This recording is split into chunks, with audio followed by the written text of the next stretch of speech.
No! No! Venom The Last Dance is now in theaters, and the reception has been decidedly mixed. As with any movie, some will love it, some will hate it, but there's at least one thing everyone can agree on: Venom 3 failed Knull.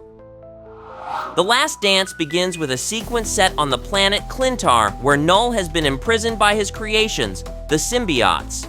Throughout the movie, Knull sends his minions, the xenophages, to look for a Codex, which is the key to freeing him from his planetary prison. However, despite the looming threat of a Knull invasion, nothing of the sort actually happens. Instead, The Last Dance is sort of like a filler story between larger big bad confrontations.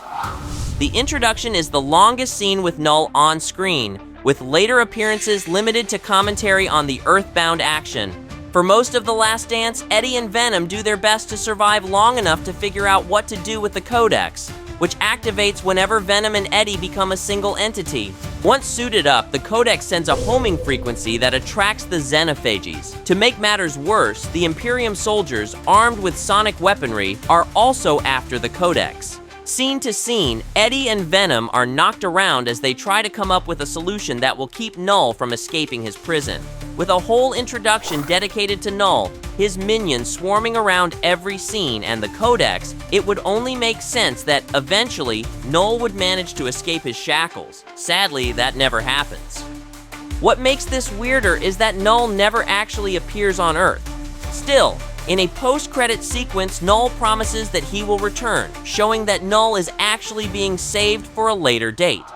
So why was Knull established and then just as quickly taken off the board? The answer probably has to do with the fact that there were too many threads to wrap up in Venom's arc.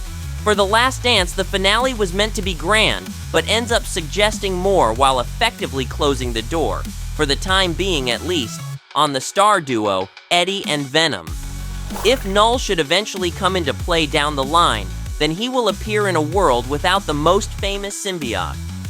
It's hard to see how he will have much purpose without his foil. Tell us what you think could happen to Knull in the future in the comments below. Remember to hit subscribe before you go. Until next time, thanks for watching CBR.